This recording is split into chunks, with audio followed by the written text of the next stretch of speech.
While the original Planet of the Apes needs no introduction, for the sake of those unfamiliar with it, I will not divulge its famous ending. Although knowing the secret does not reduce the film's power, and that is an achievement in itself, it is not a work of high art. It is just serious enough to reward return visits to its pop ironies. The basic conceit is implicit in the title. George Taylor, Charlton Heston, is the leader of a trio of astronauts stranded on a planet where human beings are mute, savage, and enslaved by educated, sophisticated apes. This outlandish premise is the film's major challenge. It is almost impossible to recognize it as a challenge today, given the story's familiarity.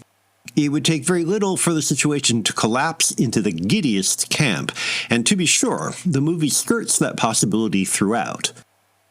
Nonetheless, all involved keep us on edge as they maneuver carefully around the edges of comedy, po-faced commentary, and outright horror.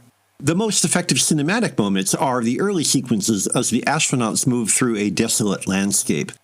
The subsequent hunting down of the humans by apes on horseback is brutal and frightening as we are put in the perspective of the hunted.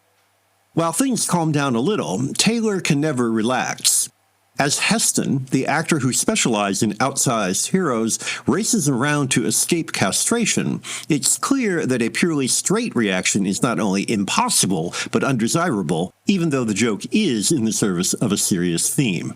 To catalog this parable's laundry list of contradictions and implausibilities would be a little like objecting that Aesop's animals couldn't really talk. Let one example suffice. The action supposedly occurs some 2,000 years into the future, yet all of the apes speak, read, and write in contemporary English.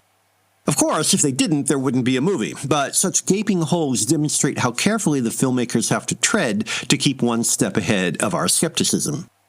The script by Michael Wilson, the first writer on Lawrence of Arabia, and Rod Serling, based on Pierre Boulle's novel, negotiates these traps with a combination of wit and sermonizing. Serling's familiar, fairly leaden profundities are presented with enough of a wink to keep the didactic purpose at bay.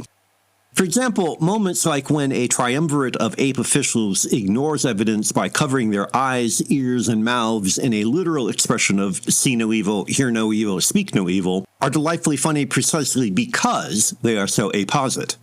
It doesn't matter who is responsible for such invention, every moralistic point is presented with enough deft sleight of hand that we accept the farcical stylization in order to keep moving towards the grim conclusion. That ending may be what is most remembered about Planet of the Apes, but it is the adroit balancing act preceding it that makes it possible.